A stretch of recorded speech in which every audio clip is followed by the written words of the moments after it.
Well, hello everyone. This is Fadi, and I want to welcome you to another episode of this fascinating video series that we're doing with Brother Mel concerning the holes in the narrative and why the standard Islamic narrative is sketchy. We've covered a number of sketchy, basically elements that are associated with the standard Islamic narrative, and we've shown evidence that it's either originated somewhere else or actually does not fit what the standard Islamic narrative is trying to prove as far as the originality of those elements or components when it comes to Islam. Today we're going to talk about another one of those standard Islamic narrative components, and that's the idea of the successive masjids or mosques on the Temple Mount. And with that, of course, we need to turn our attention to our brother Mel, who will undoubtedly help us dissect and unpack this. Brother, welcome back. Well, great to be back. In the last episode, we looked at the evidence for why I believe the Masjid al-Haram was in Jerusalem. So a good place to go from there is to look at when and where the first masjid was built by Umar, and what happened after that, and how did we end up with the Dome of the Rock. So I think this is an interesting area to explore. So without further ado, in 636, 637, we have Umar's entry into Jerusalem. And it's interesting that one of the first things that he did on conquering Jerusalem was that he set about building this key masjid. Now, this standard Islamic narrative would tell you that Jerusalem is third in importance in terms of Islam. But what's interesting is that in itself is a distortion of what the case was in the 7th century. So in the earliest days, actually, Jerusalem was the jewel, was the prize that they sought.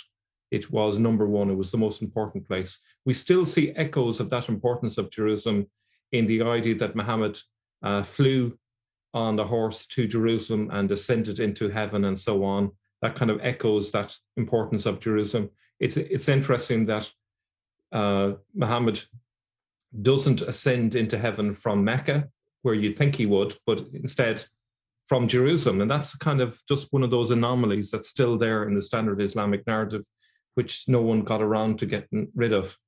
But in any case, if we look at the history of the Temple Mount, it's interesting that there was another attempt to build a new temple back in 363.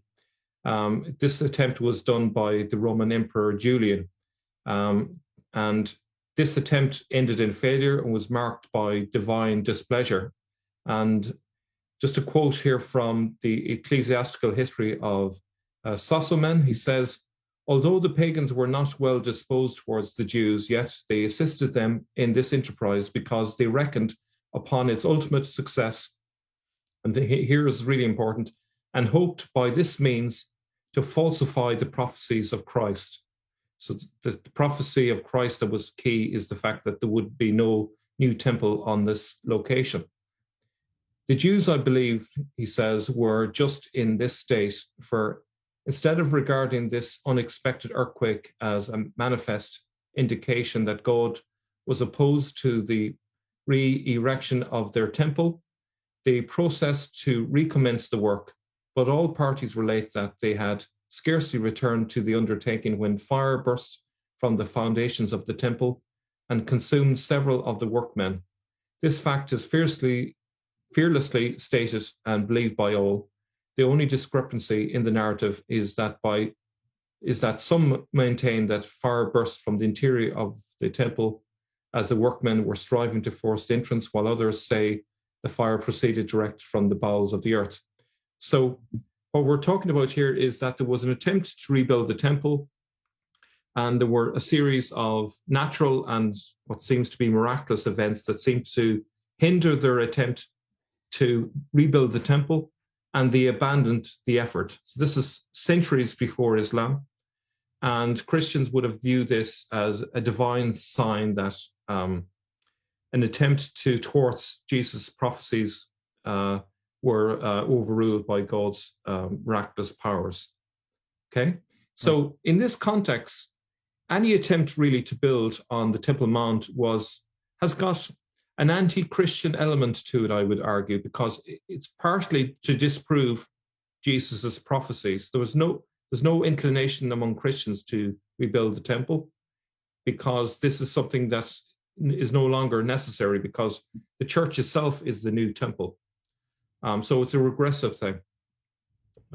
So if we look at 638 then, the Arabs attempted to build their Masjid al-Haram on this same location. If we take this reference here, which I think I can't remember where I got this from. I think this was from Robert Hoyland's book. But John Moscus, the Pratum Spiritual, the Spiritual Meadow, 7th century. Narratives 18 and 19 of this appendix concern Sophronius in his position of Patriarch of Jerusalem and are recounted on the authority of a contemporary of his, the Archdeacon Theodore. Number 19 tells us how the godless Saracens entered the holy city of Christ our Lord, Jerusalem, with the permission of God and in punishment for our negligence, which is considerable, and immediately proceeded in haste to the place which is called the capital. They took with them men, some by force, others by their own will, in order to clean that place and to build that cursed thing intended for their prayer and which they call a masjid. Sophronius excommunicated an archdeacon called John, a skilled marble worker, who did work on this building for pay. Likely this occurred in 638 AD. Okay, so this group of Saracens, they set about building this building, and they probably thought that this is it. Now we have won the day. But later there was an earthquake. So Umar's masjid was destroyed by an earthquake in 659 AD. The monk Anastasius of Sinai informs us that he had witnessed clearing work being undertaken on the Temple Mount circa 660. Now on Friday, the 7th of June, 659, there was a violent earthquake in Palestine and many places were collapsed. Very likely the Mosque of Umar was one of the edifices affected, and it was therefore incumbent upon Muawiyah to have the structure rebuilt. That both Umar and Muawiyah undertook building projects on the Temple Mount is confirmed by certain of our sources. And this is the bit that came from Robert Hoyland. Now, what's interesting is you would think that having had an earthquake destroy this masjid, which was, if we were to take the standard Islamic narrative, it was just one masjid among many. But this masjid seems to be seriously important because they didn't delay in rebuilding it. Straight after the earthquake, they got to work, put in a lot of resources into rebuilding this masjid. But even then, this wasn't enough for them. Abdul al-Malik thought to himself, this is not sufficient. We need to up the ante and make an even greater, more beautiful masjid on this site. Now, before we get to that point, we have a piece of evidence from a pilgrim who visited the site in 670, so about 10 years after it was rebuilt by Muawiyah. A French bishop called Arculf, who had been on pilgrimage to Jerusalem, got shipwrecked off the coast of Britain, and his account was recorded in Abdomnan's writings, who was an Irish monk, in 700 AD at Iona. And it says, in that famous place where once stood the magnificently constructed temple near the eastern wall, the Saracens now frequent a rectangular house of prayer, which they have built in a crude manner, constructing it from raised planks and large beams over some remains of ruins. This house can, as it is said, accommodate at least 3,000 people.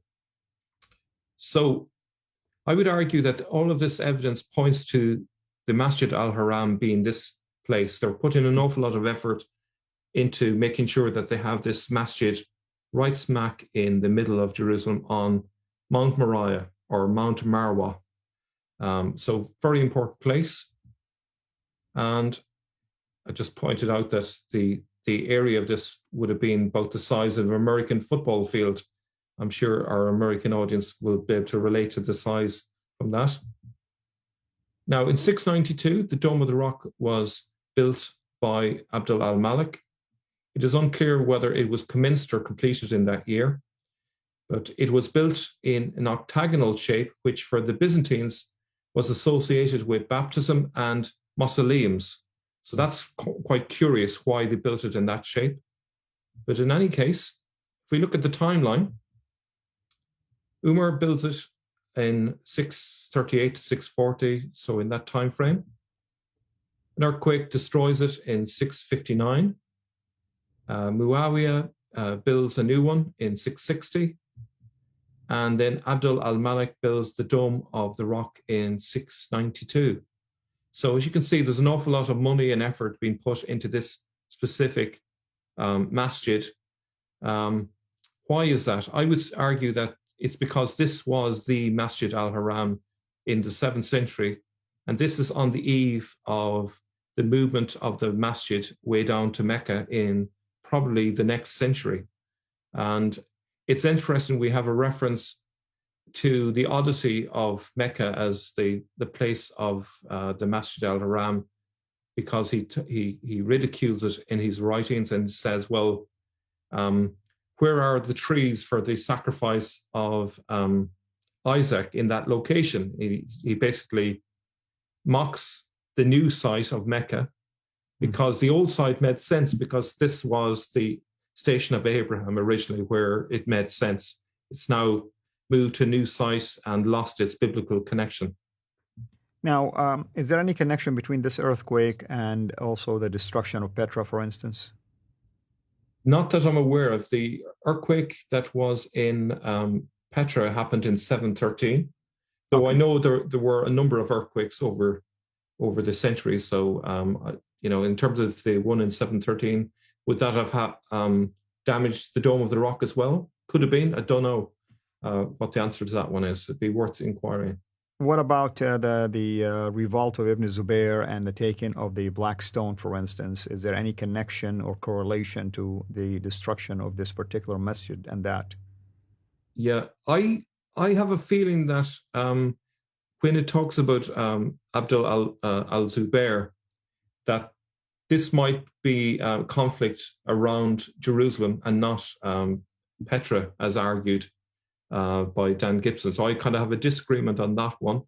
I did look into all the different references to that dispute, but the evidence is very thin, and I didn't come to any conclusions on that one. Okay. But certainly the idea of there being an army there involved in the conflict, it would make sense if it's in relation to the army that was guarding the Temple Mount, for example. I can't remember the exact reference, but I remember having read the text, it seemed like it could make sense in relation to the Temple Mount to me. But as I say, it's a bit sketchy. There's not a lot of evidence there. In terms of I think it was in Al-Tabari that it's referred to. I didn't see any evidence of a rock being moved in Al-Tabari that I could find, at least. So I don't know where Dan Gibson got those conclusions about the movement of the rock. So I couldn't say anything more on it than that. Well, wonderful, brother. Thank you so much. This is, I believe, video number 6 in this series. We still have a few more to go.